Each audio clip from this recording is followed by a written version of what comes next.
તમારા જેવો ભગવત ભક્ત મારા આશ્રમમાં આવ્યો છે. મેં કાલે કીધું ને કે માણસના મોઢા ઉપરથી ખબર પડી જાય એ આનંદમાં છે, દુઃખમાં છે, શોકમાં છે, હરખમાં છે, એનો ચહેરો બતાવી દે.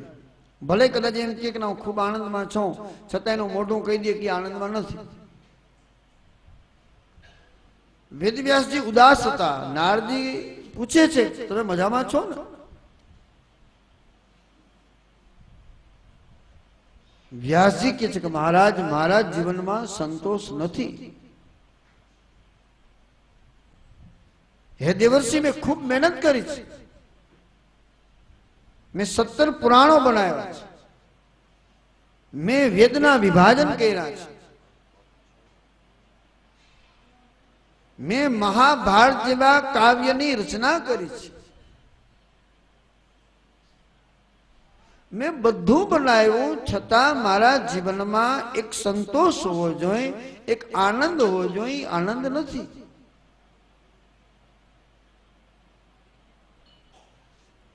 જો નારદજી કહે છે કે મહારાજ, તમે એક એક પુરાણ બનાવ્યા. વિષ્ણુ પુરાણ બનાવ્યું કોના માટે? વિષ્ણુ ભગવાન માટે.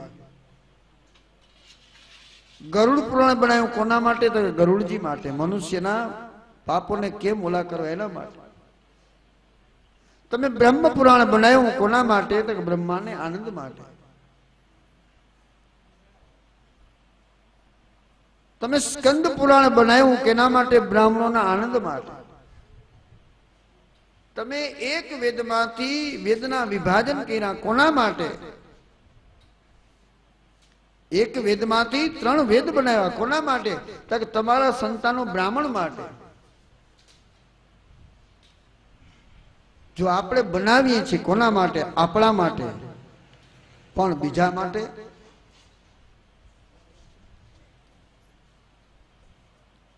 બીજા માટે શું?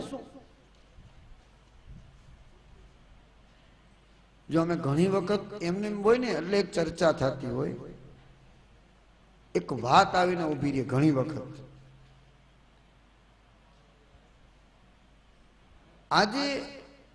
આજનો સમય કેવો થઈ ગયો ખબર છે?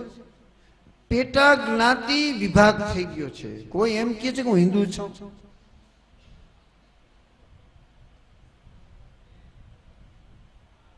અમે પટેલ, અમે સગર, અમે બ્રાહ્મણ, અમે પ્રજાપતિ. કોઈ આમાંથી એમ કીધું છે કે અમે હિન્દુ છે? એક વાત. બીજી વાત, જે કોઈ કરે છે કેવલ પોતાની જ્ઞાતિ માટે કરે છે. ને પ્રજાપતિ સમાજની વાળી, પટેલ સમાજની વાળી, પટેલ સમાજની વાળી નંબર 2 નવી વાળી. કોના માટે કર્યું? તમારા માટે કર્યું. બીજા માટે શું કર્યું? એવી એક જ કોમ ભારતમાં હતી કે બધા માટે કરતી હતી. આ છેલ્લા 25-30 વર્ષમાં આ બધું બને છે. આની વાળી, ફલાણાની વાળી, ઢીકણાની વાળી. પણ તમે 30 વર્ષ પહેલા વિચાર કરો, ધર્મશાળા હતી, કેવલ વાણિયાએ બનાવી હતી. અને એ ધર્મશાળામાં બ્રાહ્મણે જાતા, પટેલે જાતા, પ્રજાપતિએ જાતા, કોળીએ જાતા, બધાને છૂટ હતી. જ્યાં જ્યાં તમને પગથિયા વાળી વાવ જોવા મળે ને ત્યારે સમજો કોઈક વાણિયાએ બનાવી હશે. તમે માર્ક કરજો, જે જગ્યાએ જાઓ જ્યાં પગથિયા વાળી જૂની વાવ જોવા મળે ત્યારે વિચાર કરજો આ કોઈક વાણિયાએ બનાવી હશે. એવો વિચાર કરીને બનાવી. કોઈક વટે માર્ગું જાય, એના પાસે દોયડું હોય ન હોય, એ તરસો થયો હોય તો પગથિયા ઉતરી પાણી સુધી પહોંચી શકે ને પાણી પી શકે. કેના માટે? સમાજ માટે. આજે આપણામાં પેટા વાળા પડી ગયા છે. આપણી સંસ્કૃતિમાં પેટા વિભાગ પડી ગયા છે. ધર્મ માટે, જ્ઞાતિ માટે અમે આહિર.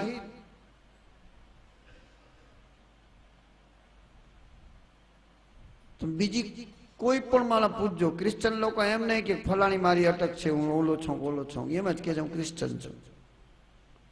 મુસલમાન હશે એમ જ કે છે હું મુસલમાન છું. પેટા વિભાગ નહીં બતાવે. બતાવશે કે હું શિયા છું, કે સુન્ની છું, કે ફલાણો છું, કેસે?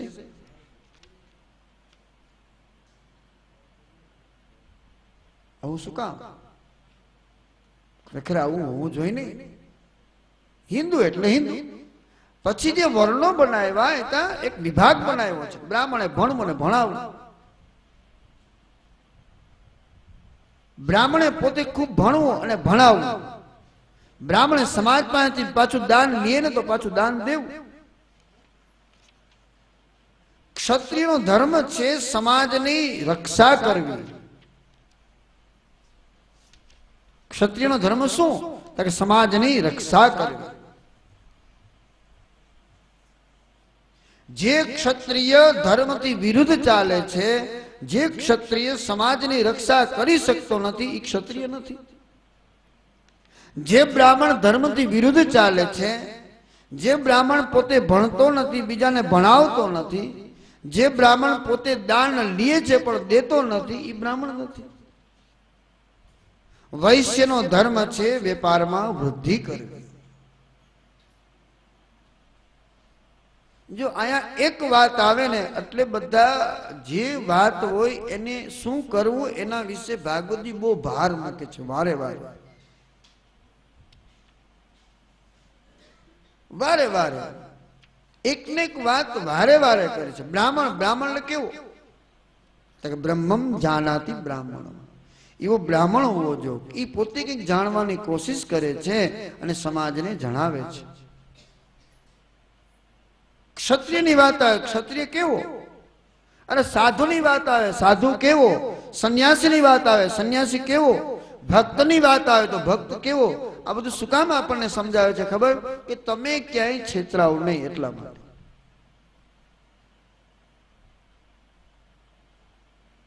મોટી બધી દાઢી હોય, જબરા મોટા ચાંદલા કર્યા હોય, ચારે બાજુ ભસ્મના થથેડા કર્યા હોય તો હું એનો મતલબ એ મોટો સંન્યાસી છે એવો કરી લેવો?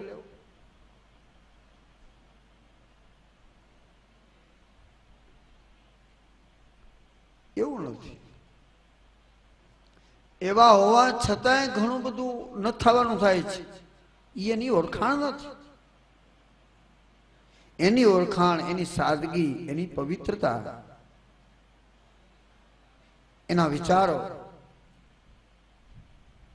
આવો. એટલે વેદ વ્યાસી નારદજી એમ કહે છે કે તમે કર્યું વેદના વિભાજન કર્યા કોના માટે? તમારા છોકરાઓ માટે, બ્રાહ્મણ માટે. તમે મહાભારત બનાવ્યું કોના માટે? તો કે સ્ત્રી અને શુદ્ર માટે. તમે પુરાણની રચના કરી પણ ભગવાન માટે શું કર્યું તમે આજ દિવસ સુધી? જો તમે બધા માટે કરો છો પણ તમે ભગવાન માટે શું કર્યું? એમ નારદજી વ્યાસજીને કહે છે કે તમે પરમાત્મા માટે શું કર્યું? આપણે કહીને કે છોકરા માટે અમે આ કર્યું, આના માટે આ કર્યું, પણ ભગવાન માટે એને કોઈ દિવસે 10 મિનિટ આપી છે પ્રેમથી? તમે ભગવાનને 10 મિનિટ આપી છે? મેં કાલ વાત કરી હતી તમને. આજ એક સામાન્ય માણસ આપણને કંઈક ચીજ આપે, છોકરાનો જન્મદિવસ હોય ને એટલે છોકરાને કંઈક ભેટ આપે, બહારની કોઈ વ્યક્તિ આપે એટલે મા બાપ શું કહે કે બેન આભાર વ્યક્ત કરો. આજની ભાષામાં એને થેન્ક યુ કહી દઉં એમ. તો વિચારતા કરો, ભગવાને આપણને આખી જિંદગી આપી છે, રોજના 24 કલાક આપ્યા છે, તો એ 24 કલાકમાંથી કમસે કમ 24 મિનિટ ભગવાનને દેવાની છે. કેટલી મિનિટ? પણ આપણે પાસે ટાઈમ નથી. જો ઘણા એમ કે છો અમને કે મારે તમને કે તમારો ધંધો રહ્યો તમને બધી વાતો આવડે ગઈ, બાકી અમારા પાસે ટાઈમ જ નથી. જે માણસ એમ કહે છે કે મારી પાસે સમય નથી, આનાથી ખોટું બોલવા વાળો બીજો કોઈ જગતમાં માણસ નથી. આપણી પાસે ટાઈમ જ છે. સવારે બેસો, ચા પીતા પીતા 1 કલાક કાઢી નાખો વાત કરતા કરતા ઘરમાં. તમે ટાઈમ ઘડિયાળના કાંઠે ગણતરી કરજો. ત્યાંથી પછી શહેરનો માણસ હોય, ગામડાનો માણસ હોય, ઘરેથી નીકળે, વાડીએ જવા, નોકરીએ જવા, ધંધે જવા, રસ્તામાં કોઈ ભેગું થઈ જાય, પાંદવારા દુકાન, અડધી કલાક વાતોમાં કાઢી નાખે. ટાઈમ છે? જે વ્યવસાય જાય ત્યાં એવો કોઈ વ્યક્તિ આવે એના પાસે કોઈ મતલબ વગરની વાત કરો, કલાક 2 કલાક. ટાઈમ છે? વાડીએ ખેતરે જાઓ, ધંધે જાઓ, ત્યાં કોઈ માણસ આવી જાય, તમે એના પાસે 1 કલાક કાઢો. ટાઈમ છે? હા એમ કયો કે મારી પાસે ભગવાનને દેવા માટે સમય નથી, તો વાત બરોબર છે. ટાઈમ છે, હાવ નવરી બજાર છે આપણે, કોઈને કઈ કામ નથી. બધા પાસે સમય છે, 100% સમય છે. અત્યારે તો ઉઠે જ રખવાયા ઢોરની જેમ, સવારે વહેલો જે ઘડિયાળના ટાઈમે ઉઠે અને પછી દિયો દેખાડો, ભાગ. હકીકત બધું એમ જ જોઈએ. તમે જોજો, આપણે કાયમી નિજી જિંદગીમાં જોઈ છે, કટોકટીના ટાઈમે ઉઠે.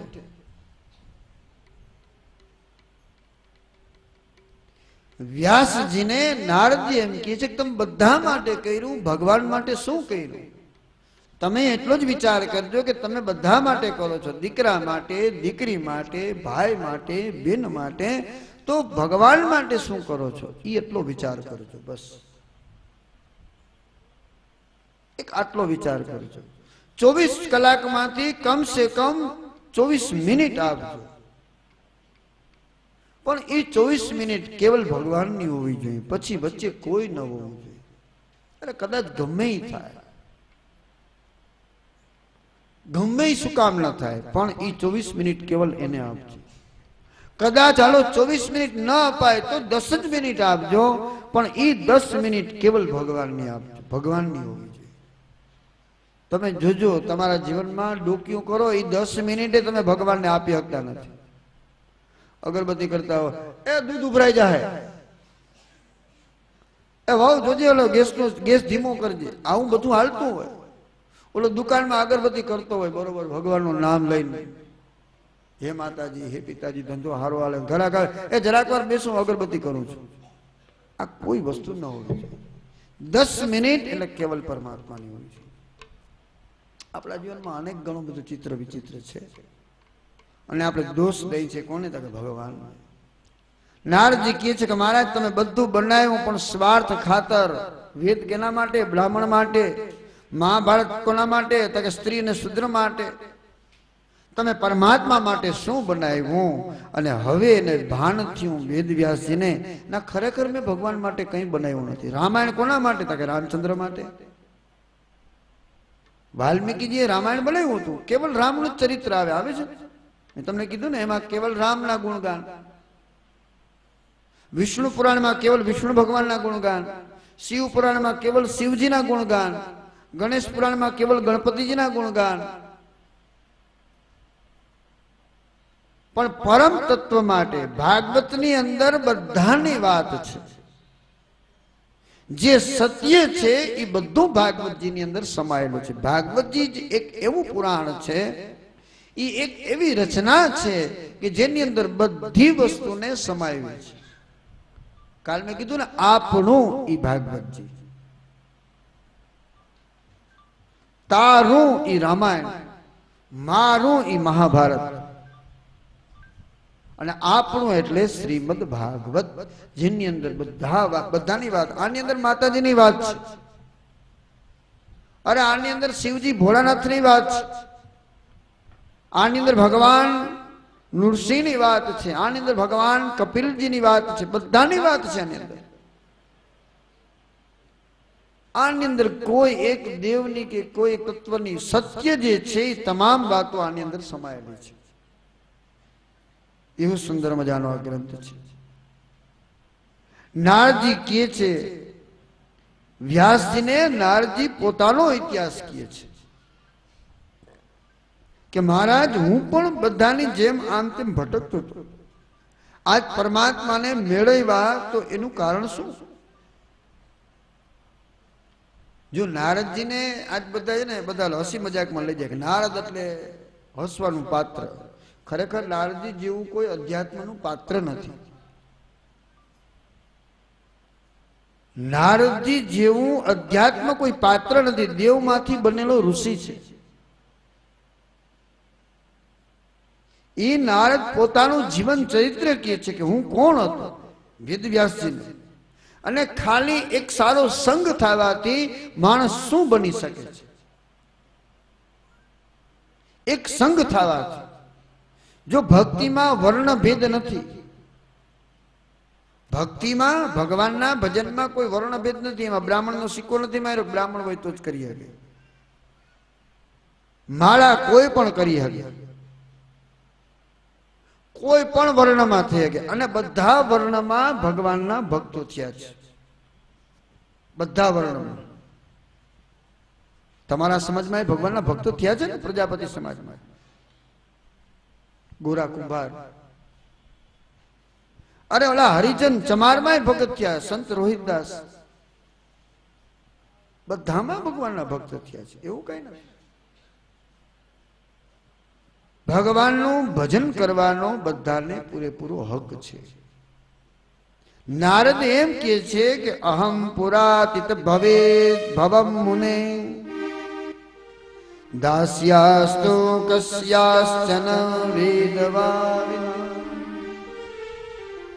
નિરૂપિતો બાલક એવ યોગિના શ્રુશ્રુશ્રણે પ્રાહુષી નિર્વિવીક્ષતા.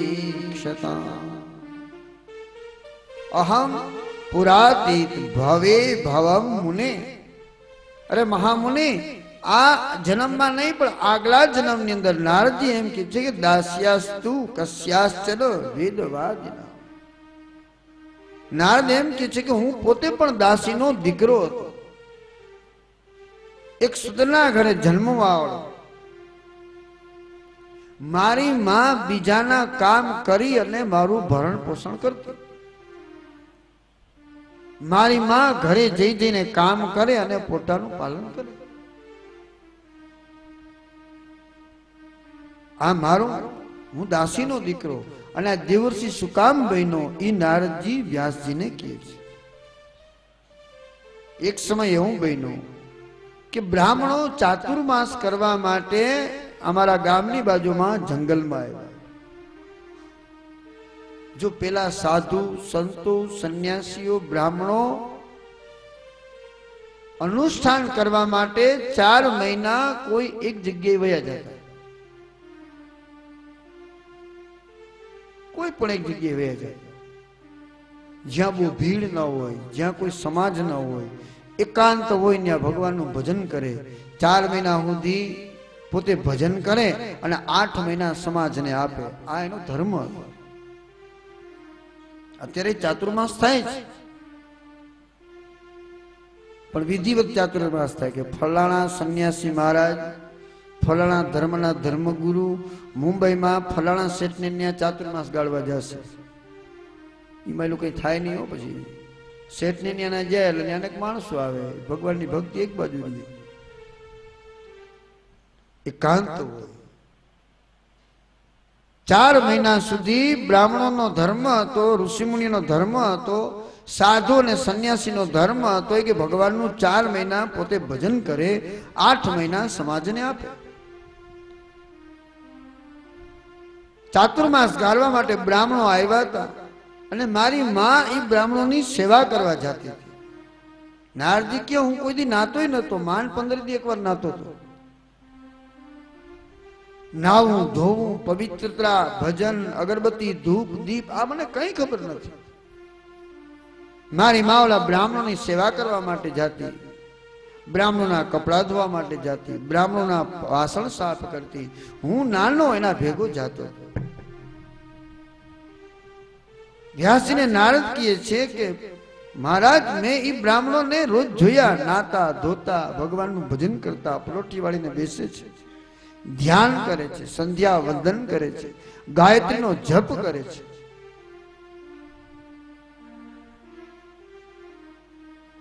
હવે મેં એક દી પૂછ્યું કે આ બ્રાહ્મણો શું કરે છે. માને કીધું, માં મારે બ્રાહ્મણોને પૂછવું છે કે આ શું કરે છે. જો આપણામાં એકતા બીક બેસાડી દીધી કે એ પૂછાય નહીં. અમુક માણસને આપણા જ ના પડે, એ અમુક પૂછાય નહીં, એને ન પૂછાય. તો મોટા ધર્મગુરુ છે. ભાઈ ધર્મગુરુ જ એટલા માટે છે કે તમે એને પૂછવા જાઓ, તમને બતાવે કે તમારે આમ કરવાનું છે. એનું નામ ધર્મગુરુ. ધર્મ પર કેમ ચાલવું એ સમજાવવા વાળા એ ધર્મગુરુ. એને ન પૂછાય. આપણે શું કઈ, એને ન પૂછાય. તો તમે પૂછો કોને ખબર? તમારા જેવા. અમારે અમુક જગ્યાએ એ તકલીફ થાય, માનો કે ના માનો.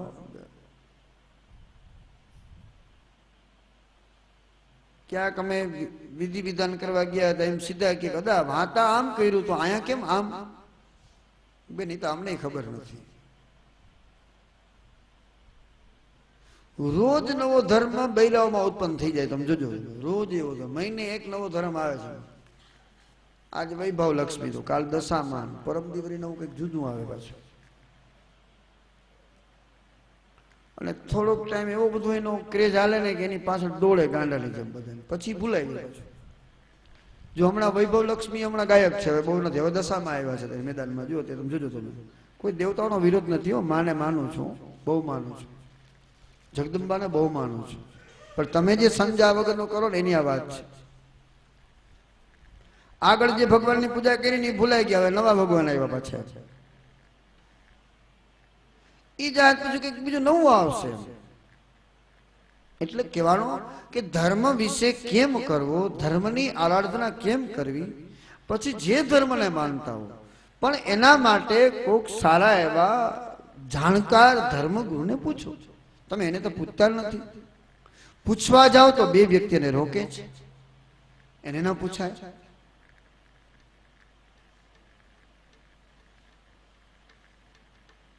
એક બીજી આપણા મગજમાં અમુક વાત છે. બધા ધર્મોને માન આપવું, કોઈ દી કોઈ ધર્મની નિંદા ન કરવી. મેં તમને કીધું ને કે એક સ્ત્રી, એક દીકરીના લગ્ન થાય, એ દીકરી સાસરે જાય, એનો પતિ એક છે, પણ સાસુ, સસરા, જેઠ, જેઠાણી, નણંદ, નણંદોયા, આ બધાને એને માન આપવું પડે છે. આપવું પડે છે ને? એમ હરેક માણસના ઈષ્ટદેવ એક હોય, ઈષ્ટદેવ એક હોય, એનો પતિ એક હોય, પણ માન બધા દેવને આપવું પડે છે. કોઈ ધર્મની નિંદા આપણાથી ન થાય. તમે જેને માનતા હો ને, તમારો ધણી એક, માન બધાને આપવાનું છે. અત્યારે ઈ પણ મગજમાં થોડુંક